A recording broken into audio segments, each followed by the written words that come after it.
Hi, I'm Hayley Kay with another gVlog here at Blackpool's Grand Theatre. Once again joined by our theatre archivists Jeff and Linda Tolson. Now, we are sat on the world famous Rake stage here at the Grand, which has seen so many incredible actors take to the stage over the years, but notably, Jeff, some absolutely extraordinary women. Yes, indeed. It's quite a long list, actually, so I'm not going to bore you all to death with it. I'll pick out a few of the what we would call the more extraordinary ones. Sarah Bernhardt, Mrs. Patrick Campbell, who else did we have after that? Lily Langtry. Wow. Getting more closer to home, we've had the likes of Thora Hird, who played a number of season shows here. Getting more up to date, we had Jenna Coleman. How Yes. many people know that Jenna Coleman actually started her career as an amateur actress here at the Grand Theatre in Blackpool? Now, another name you just mentioned then, Jeff, was Sarah Bernhardt. Just to explain a little bit more about her. Well, Sarah Bernhardt was the illegitimate daughter of a Dutch courtesan who had moved to Paris to, obviously business was better in Paris, and so, you know, I can't say that she had the best start in life, but she was absolutely determined from the word go that she would become an actress. And this is why I find her quite extraordinary. From very humble beginnings, she became the most famous French actress that they've ever had. But what made her so incredible? Well, she had a beautiful voice. They say that her voice was like the silver sound of running water. And she was also, as I've said, a very, very determined woman. She was quite feisty, she knew what she wanted, and she was extremely passionate about the theatre.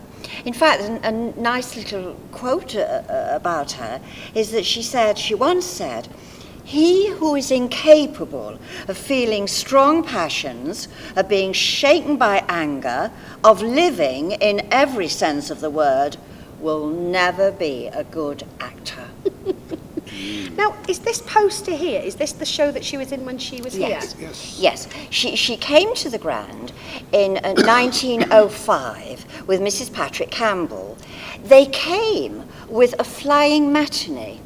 Now, they used to do that in those days. They would be performing somewhere fairly close to Blackpool, Bolton or whatever, and they would bring them over on a Wednesday afternoon. They'd do their piece on our stage. I don't know what they did about scenery, and back they went. So they brought this play. So that's literally we would call a flying visit. Yes, flying yes, and it was a flying matinee. Oh, every day's a school day, didn't know that. And the play was Palais et Melisande by Maeterlinck. Very, very strange piece. Very eerie and philosophical and dry ice coming through from the wings and all this sort of thing. Very, very strange. She was a man. She was dressed in chainmail. In fact, in the programme, we actually get a description of Sarah Bernhardt's outfit, which was this elaborate tunic with homespun silk tights, black velvet shoes, beautiful embroidered with steel edging and rose flowers, all in apricot silk. So, wow. You know, they were really, really keen on the costumes and letting people know what they were going to see. But yes, that was her visit to the Grand. Sorry to interrupt, what about Lily Langtry? I know we mentioned her earlier on, but what was it about her, Jeff, that made her so extraordinary? Lily Langtry. She was born in Jersey. Her father actually was the Dean of Jersey. She was a bit like Sarah Bernhardt, very determined young lady. By the age of 16, she was developing into a very beautiful young woman. And she went out of her way to develop her skills, her intellect, her otherworldliness almost, and determined to really make something of herself in life. She then, unfortunately, suffered a disastrous marriage and came out of that as this Edwardian beauty, went into society in London, very sought after by the famous painters of the day who all wanted to paint her portrait. Well, I imagine because she was so gorgeous, but didn't she have a royal admirer in the mix of all the people that thought she was like hot? Oh, yes. Being in society, of course, she came to the attention of a certain Prince of Wales, who later became Edward VII, and she became his mistress. This lasted for some time, but by the 1880s, it was waning somewhat, so she had to find some method of supporting herself, and she decided the theatre was a very good avenue. She was very good looking, a very beautiful woman. She was stylish, and with that reputation, of course, people would come and see her. Yeah, I imagine so. Another royal connection to beautiful actresses. So, when did she perform here? She came in 1902 with Mademoiselle Mars, a light comedy. She came again in 1904 with Mrs. Deering's Divorce, another light comedy. And she reappeared the following year in 1905 for one performance only on a Saturday afternoon with Mrs. Deering's Divorce. Another flying Oh, was matinee. it was a flying Flying matinee? matinee. Wow. Yeah. Yes. When she had done her performance, if she was working in a Matcham theatre, as indeed we all know the Grand is, she used to do a little curtain speech. And she used to come to the front and look at the audience and say, "Nay, where within this house you'll all agree, not all can sit, but all can see. The architect's arrangements, if you'll watch 'em, like these two rhymes, 'tis hard to match 'em." Wow. And everybody would clap I back and imagine. find that quite amusing. That's so good. Now, another person you mentioned right at the start when we were chatting was Thora Hird. Obviously a very famous actress, comedian, but what made her one of the people you mentioned as one of your extraordinary women? Well, again, it's background almost before she became a performer. She was born actually in Morecambe, not a lot of people know that, into a theatrical family. And, well, her career lasted well over 70 years in total. Her early work was character parts, small character parts, in British films. Oh, okay. Not on the stage. She then moved into the theatre world and became known as this great comic actress that we all knew and loved. And she actually did 6 summer seasons here at the Grand Theatre. Okay. Tell us a little bit more about them. Well, 1953, The Love Match with Arthur Askey. There we are. Oh, wow. Lovely cover. Yeah. 56, she came with Saturday Night at the Crown with Molly Sugden. People will remember from television. In March in 1958, she just came for 1 week with Come Rain, Come Shine, which is a play by Gerald Savary. Yeah, Arthur Lowe was in that. And in 1959, Happy Days with Pat Phoenix. Wow. Yes, they're all there. In 1962, The Best Laid Schemes with Freddie Frinton. Another lovely.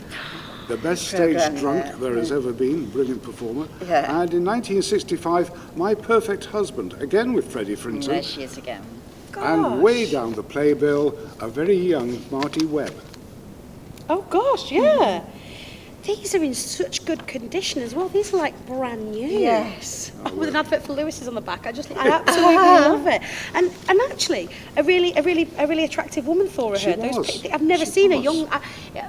My obviously my knowledge of her is an older lady, an actress. That's But I've never right. seen a Well, photo of her looking young. interestingly, in 1956, when she came, we have this letter here. Now, this is what we call a call notice.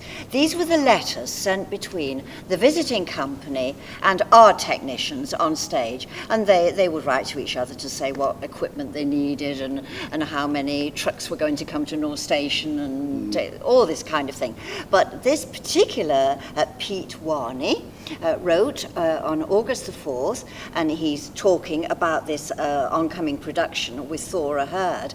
But interestingly, he says here, "My immediate problem is a good dresser for our dear Thora Hird, one who will keep the wolves away and save her all that extra worry. She mentioned a lady called Hilda, but you know the type of woman she wants to look after her." Oh, that's So, lovely. And what date was that? What was that That's dated? Friday, August the 4th, 1956. I just love that you have them. I just think it's amazing.